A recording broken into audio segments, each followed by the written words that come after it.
하나님께서 오늘은 리워야단을 끄집어내서 그것을 예로 욥을 가르치고 있습니다. 우리가 앞서서 38장, 39장, 40장 계속해서 하나님의 압도적인 모습을 우리에게 보여주시는 이유가 뭘까? 오히려 압도적인 모습을 보이면 보일수록 지혜롭고 능력 있는 하나님을 보이면 보일수록 우리와 더 멀어지는 것은 아닐까 하는 이런 생각을 가지기 쉽지만 하나님께서 드러내시고자 하는 것은 우리가 알지 못하고 우리가 하지 못하는 그것을 하나님께서는 아시고 행하신다. 그래서 우리가 알지 못하고 행하지 못하는 것들이 많은데 그런데 하나님께서는 모든 것을 아시고 모든 것을 행하시기 때문에 우리 나약한 인간이 아무것도 알지 못하고 아무것도 행하지 못하는 우리 인간이 모든 것을 하나님께 맡겨드리면 하나님께서 그 모든 것을 아시고 행하실 수 있으시고 해결해 주신다라고 하는 것을 우리에게 드러내 보여주시고 계시는 거예요.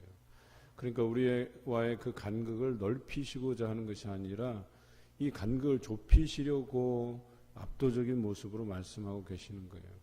욥이 자신이 처한 그 고난을 알 길이 없었어요. 자신은 새 친구처럼 그들이 말하는 것처럼 범죄함을 통해서 내가 받는 그런 고난이 아닌 것은 확실한데 그렇다면 하나님께서 이것에 대해서 답변해 주시면 좋겠는데 라고 하나님 앞에 다투듯이 말했을 때에 하나님께서 그 부분을 꾸짖으세요. 네가 그러면 어렵다는 것이냐, 내가 부정하다는 것이냐, 어렵지 못하다는 것이냐, 나는 모든 것을 알고 모든 것을 행하지만 너는 모든 것을 알지도 못하고 모든 것을 행하지도 못하면서 어찌 이 책임을 나에게 돌리느냐 말씀하시는 거예요. 그러니까 그렇게 말씀하시면서 네가 알지 못하고 행하지 못하면 모든 것을 하나님께 맡기라고 이야기하는 것이에요. 우리의 삶이라는 것이 그래요. 하나님께 맡기면 우리가 스스로 그것에 대해서 고민하고 어려워할 필요가 없어요. 그냥 우리는 인내로서 그 길을 하나님만 바라보고 걸어가면 되는 거예요. 하나님께서는 이런 평탄한 길을 우리에게 제시하고 계시다는 거예요. 하나님은 다 아시기 때문에, 하나님은 다 행하실 수 있기 때문에. 오늘도 리워야단을 이야기합니다. 성경에는 악어로 볼 수 있다 하지만 쭉 읽어보면 이게 악어 같지는 않다는 생각을 많이 가지실 거예요. 뭐 입에서 불이 나오고 눈빛이 어떠며 창으로 뚫어도 뚫리지 않고 사람이 능히 그것을 잡을 수가 없고 보기만 하면 놀라서 도망가고 악어는 아닐 거예요. 악어는 뭐 사람들이 창 들고 그냥 찔러서 잡기도 하고 악어 가죽을 팔기도 하고 여기 계신 분들 중에서는 악어 가죽으로 된 뭐 지갑이라든지 허리띠라든지 이런 것들도 다 가지고 계실 거예요. 그래서 성경에서 이 리워야단에 대한 언급이 없나? 있어요. 우리가 시편을 앞으로 이제 묵상해 가실 텐데 시편 74편에 나옵니다. 제가 읽어드릴게요. 주께서 주의 능력으로 바다를 나누시고 물 가운데 용들의 머리를 깨뜨리셨으며 리워야단의 머리를 부수시고 그것을 사막에 사는 자에게 음식물로 주셨으며. 그러니까 바다를 갈라서 거기에 용 같은 것들이 나타나는데 그것의 머리를 부수시고 근데 그것이 뭐냐? 리워야단이라고. 우리가 이제 영화에서도 나온 뭐 레비아탄 뭐 이런 것들인데요. 그러니까 상상하면 가능하죠. 뭐 영화에서도 여러분들이 보셨듯이 그 사람들은 그 심해 그 물 혹은 바다, 강이나 바다 같은 그 심해 아주 깊은 곳에서 사는 덩치 큰 전설 속의 뭐 괴물 뭐 이렇게 표현을 하죠. 그런데 이것들의 머리를 깨뜨리시고 그것을 사막에 사는 자에게 음식물로 주셨다. 이런 하나님이시다라고 하는 거예요. 그런데 사람들은 그것을 여기 오늘 성경에 나와 있는 것처럼 밧줄로 그 코를 깰 수 있겠느냐, 갈고리로 그 아가미를 깰 수 있겠느냐, 그것을 참새 다루듯이 여기 새라고 되어 있는데 새를 가지고 놀듯 하겠냐, 또 내 요정들을 위해서 그것을 메어두겠느냐, 이렇게 설명하고 있어요. 그런데 하나님께서는 하실 수 있으시다 이렇게 표현하는 거예요.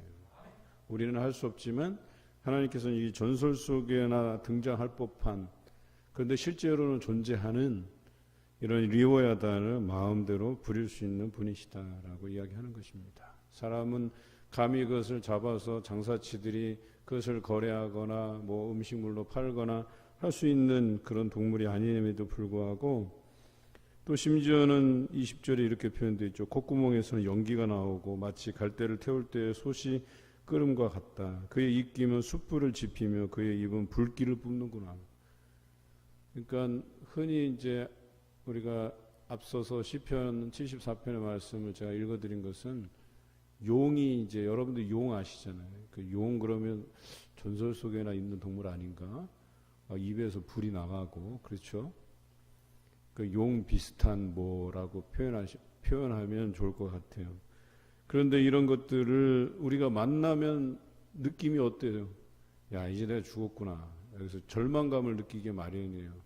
이런 거대한 동물 막 입에서 불을 뿜는 이런 것들을 만나면 우리 생각에는 야, 저것을 잡아서 회쳐 먹어야 되겠다. 저걸 잡아서 팔아 먹어야겠다. 저 가죽을 벗겨서 뭘 해야 되겠다. 이런 생각이 드세요? 안 들 거예요. 어떻게 하면 이 상황에서 내가 모면해 볼까? 이 상황에서 내가 도망가 볼까? 내가 목숨을 보존할까? 이 생각을 하기 마련이라는 거예요. 그런데 하나님께서는 이것을 마치 참새 다루듯이 다루신다라고 성경은 이야기합니다. 우리가 당하는 고난은 우리가 이해할 수가 없어요. 이길 수가 없다는 거예요. 해결할 수가 없다는 거예요. 사람으로서는. 그런데 하나님께서는 그것도 참새 다루듯이 다루실 수 있으시다. 이것이 오늘 38장, 39장, 40장, 41장에 걸쳐서 하나님께서 우리에게 하시는 말씀이에요. 그러니 조금 더 우리가 하나님 앞에 더 가까이 나아가면 나아갈수록 우리 삶에서 일어나는 여러 가지 문제와 우리가 해결하지 못하는 것들도 그 해결의 실마리가 생길 수 있다는 거예요. 그런데 우리의 힘으로 하려니까 안 되는 거예요. 우리의 지식으로, 우리의 능력으로 하려고 하니까 잘 안 되는 거예요. 제가 전도사 사역을 시작한 게 21살 때예요. 처음 전도사로 나갔는데 저보다 나이 어린 교사는 한 명밖에 없었어요. 그것도 고등부 학생인데 이제 이 친구는 이제 신학이 좋아서 보조교사로 일하는 그런 친구였는데 뭐 어린 전도사가 뭘 알겠어요. 제가 이번에 장인어르신 그 장례 때 그때 같이 했던 교사가 왔어요. 저보다 나이도 더 많은 사람이죠. 근데 이렇게 나이 들어서 보니까 이제서야 내가 뭔가 좀 목사 태가 나고 뭐 이렇지 21살 때 뭘 알겠어요. 뭐 전도사가 돼서 교육전도사가 돼서 아무것도 아는 게 없죠. 사실 설교에도 참 어중간하고 지금 생각하니까 아찔한 거예요. 내가 그 어린 나이에 무슨 전도사를 했을까. 그런데 이렇게 해가면서 이제 하나님께서 함께 해주시면 이 모든 것이 잘 되는구나라고 하는 이 진리를 알아가기까지가 힘들었어요. 제가 머리가 참 좋은 편이긴 한데 그래서 이런 전도사 사역도 머리로 하려고 했던 때가 있어요. 그래서 뭐 새로운 아이디어, 뭐 좋은 행사 이런 것들 만들어 가면 재밌기도 하고 또 그것을 대하는 사람들이 좋아하기도 하고 그런데 그게 다가 아니라는 거예요.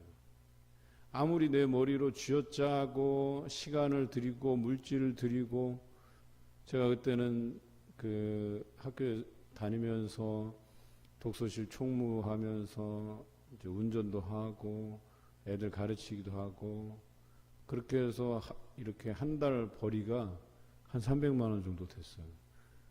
그때 당시 제 학비가 100만 원이었는데 그러니까 제가 막 차도 사고 막 그걸로 뭐도 하고 그래서 기고만장한 거죠. 나는 똑똑하고 가르칠 수도 있고 야, 이 좋은 머리로 이 좋은 열정 뭐 내가 가진 이 여러 가지 재능을 통해서 내가 이만큼 살아갈 수 있는데 그런데 이렇게 교회에서 전도사로서 사역하는데 고전을 면치 못하는 거예요. 참 신기하게 세상에서 내가 참 잘나고 뭐가 될 것 같은데 이 몇 명 안 되는 아이들 그 작은 교회에서 지도하고 가르치는데 잘 안 돼요. 본전치기에 본전치기. 참 열심히 하고 내가 가진 물질로 많이 헌신하고 막 이러는데도 잘 안 돼요. 뭘까? 그런데 해를 거듭해 가면서 하나님께서 주시는 지혜가 뭐였냐면 너의 가진 그 재능과 지식으로 안 된다는 거예요. 그게 저를 깨닫게 하시는 거예요. 그런데 어느 날 제가 그런 부분들을 안고 그때 해마다 이렇게 금식기도원에 가서 3일 동안 금식하면서 기도를 해왔는데 거기에서 깨달음을 주시는 거예요. 네가 할 수 있는 게 뭐냐라고 물으시는데 무너져 내리더라고요. 내가 할 수 있는 게 정작 아무것도 없는데 나는 뭔가를 할 수 있다고 생각하고 내가 굉장히 무슨 재능을 많이 가진 사람인 양 나를 너무 교만하게 하나님 앞에 드러내 보여진 것이 생각이 나더라고요. 그때 이제 철저하게 회개하고 그때부터는 항상 주시는 말씀이 뭐냐면 내 머리를 의지하지 말라. 너는 그저 말씀을 선포하라는 거예요. 그래서 나는 생각하기에 그때만 해도 막 은사에 대한 관심이 있어서 또 막 다니면서 예언하고 병 고치고 귀신 쫓고 막 이런 은사 쪽으로 개발하고 그쪽에 대한 관심들을 가질 때였는데 엉뚱하게 내가 너를 말씀의 사역자로 세웠다. 너는 가서 전하기만 하면 된다. 말씀하시는데 얼마나 답답하겠어요. 제 친구들 중에서 아주 유명한 설교가들이 많아요. 좋은 친구들이 많아요. 교수들도 많아요. 그러면 나는 뭔가 좀 구별되고 나만의 뭐 이렇게 장기가 있어야 되잖아요. 특기가 있어야 되잖아요. 그래서 은사 쪽으로 그렇게 열심히 파고 연구한 건데 그냥 그건 덤으로 얻고 뭐예요? 저를 말씀으로 다듬어 가시기 원하셨던 거죠. 신학대학원에 계속 떨어뜨려요.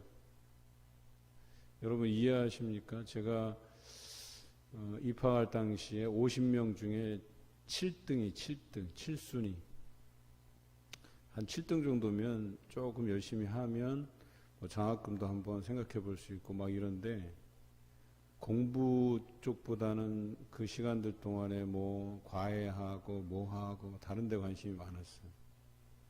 그러니까 그동안에 저보다 이 아랫순위 있는 친구들이 열심히 공부하고 치고 올라오고 정작 신학대학원 들어갈 때는 아니 나는 그 정도면 뭐 당연히 들어가고도 남아야 될 거 아니에요.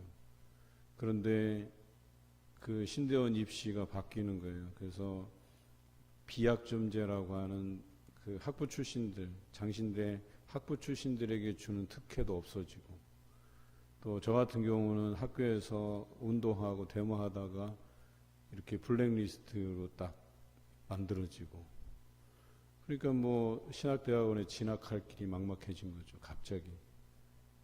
그리고 8년을 도전하게 만들고 안 돼서 지방 신학대학원으로 내려와서 지방에서 신학을 하게 되는 거예요. 이 1년의 과정을 보면 내가 너무 하나님 앞에 교만했구나. 내가 다 안다고 생각했구나. 나의 재능이면 뭐 이 정도는 내가 뚫고 가서 탄탄대로를 걷고 또 누군가 어떤 선배들의 줄을 통해서 내가 생각하는 아주 멋진 교회에 가서 멋진 사역을 할 수 있겠구나 생각을 했는데 그게 아닌 거였었어요. 낮추시고 계속 낮추시는 거예요. 그래서 지방 신학대학원으로 내려왔을 때는 이미 그냥 자존심이란 자존심은 다 무너져 내려서 내가 이 일을 계속해야 되는가? 라고 하는 회의감이 들 정도였었어요.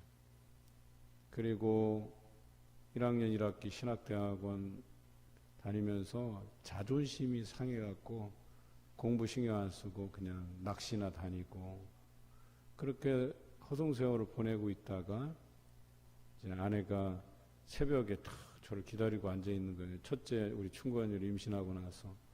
그래서 제가 들어왔는데 눈물을 막 흘리면서 좋은 아빠, 좋은 남편이 되었으면 좋겠다는 거예요. 그래서 그날 밤을 새워가면서 하나님 앞에 기도했어요. 제가 뭔가를 참 잘못 살아왔다 하는 생각을 이제 가지게 됐죠. 그리고 그 삶을 다 내려놨어요. 낚시도 접고 뭐도 접고 다 정리하고 그러면 좋은 아빠가 뭘까? 좋은 남편이 뭘까? 그러니까 좋은 남편이라면 내가 학생의 신분이었으니까 열심히 공부해서 장학금 타서 경제적인 부분을 좀 덜어주고 부담을 또 아이가 태어나면 뭔가 보여줘야 되잖아요. 그러면 책 읽는 아버지의 모습을 보여주고 싶다. 그래서 1년 동안 매일 100권씩 그러니까 1년 동안에 책을 100권씩 목표를 잡고 일주일에 2권씩 해치고 그 헤비한 아주 무거운 주제의 그 신학 도서들을 다 읽어내고 또 장학금도 타서 경제적인 부분도 도움을 주고 이렇게 살아왔어요. 그리고 한 가지 또 하나님께 기도했던 게 하나님 이제 제 모든 것을 내려놓겠습니다. 저는 기도로만 나가겠습니다. 그리고 저에게 좋은 사역지와 기도하는 교사들이 이렇게 같이 일해봤으면 좋겠습니다. 기도하고 정말 거짓말처럼 하나님께서 그런 교회로 인도해 주시고 사역을 하는데 얼마나 재미있는지 몰라요. 나의 머리를 내려놓으니까 골치 아프게 머리 쓸 일도 없고 하나님께서 순적하게 그 일들을 행하시는데 또 교사들이 얼마나 열정적으로 기도하면서 일하는지 몰라요. 그 지난번에 얘기했던 박사들, 소위 말해서 부부 7상 박사들이 교사로 포진되어 있고 그 부서가 너무나도 이렇게 힘들어서 애들을 올려보내기만 하면 다 떨궈 먹는 부서였는데 그 부서가 그 교회에 50년 이상 되는 역사 안에서 최초로 단일 부서로 100명이 넘어가는 역사가 있었어요. 배가 되는 역사가. 그런데 그때를 떠올리면 그때부터 나의 머리가 아니고 경험이 아니고 재능이 아니고 하나님께 기도함으로 나아갔던 사역이었다는 거죠. 그때부터 하나님께 모든 걸 맡기는 거예요. 기도로서 나아가는 거예요. 그러면 하나님께서 순적하게 풀어가시는 역사가 있었다는 거예요. 여러분 인생을 여러분 생각과 재능으로 경험으로 살아가려면 얼마나 힘든지 몰라요. 육신이 다 피곤해요. 머리가 지끈지끈 아파요. 밤에 잠을 자지 못해요. 그런데 주께서 사랑하시는 자에게는 평안히 잠을 주시는 거예요. 내일 할 일이 산더미 같고 골치 아픈 일들이 많아도 내가 오늘 하루를 평안히 잠들고 내일 하루를 맞이할 때 하나님께서 그 모든 것을 해결해 가신다는 그 믿음 안에서 살아가는 거죠.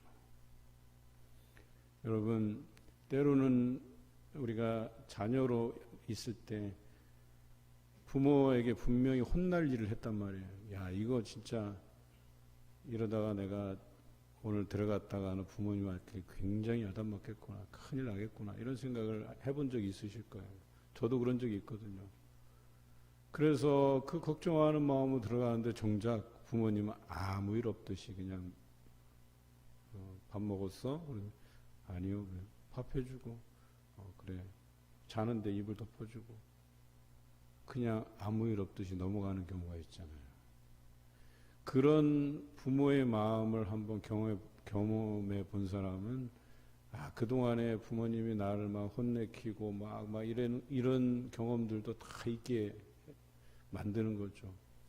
하나님의 심정이 그래요. 때로는 우리가 이렇게 잘 가도록 고난도 주시고 또 힘든 여정을 걷게 하기도 하지만 때로는 우리가 마음 편하게 먹고 자고 누울 수 있도록 하나님께서 인도해 가신다는 거예요. 그 마음을 충분히 이해한다는 거예요. 또 우리가 어떤 때는 하나님 앞에 이루 말할 수 없는 그 죄책감으로 하나님 앞에 어려움을 겪을 때에 때로는 그 마음 하나님께 그대로 이렇게 내려놓기를 원하시기도 한다는 거예요. 그것을 하나님께서 다 아시고 이해하시고 여러분들을 받아주신다라고 하는 것이죠.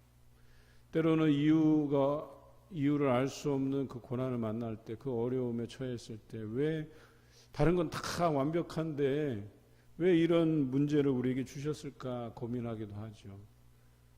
바울이 그랬다는 거예요. 자기 안에 가시가 있었다고 표현하잖아요. 그게 육신의 질병일 수도 있고 자신을 대적하는 대적자일 수도 있어요. 여러 가지 해석이 분분하지만 바울은 이해할 수 없었어요.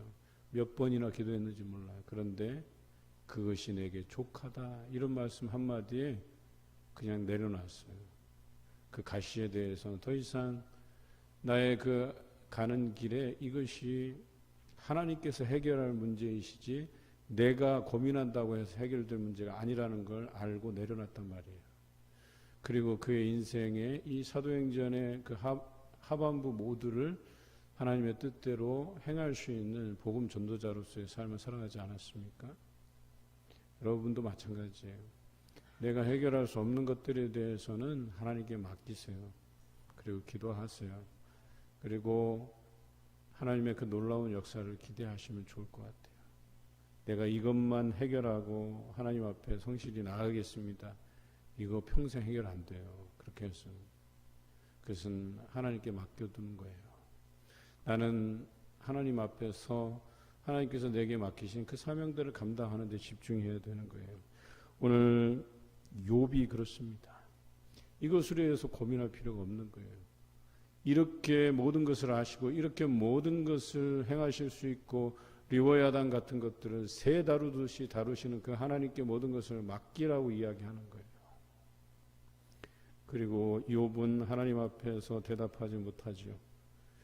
그리고 이런 이야기를 듣고 나서야 어때요?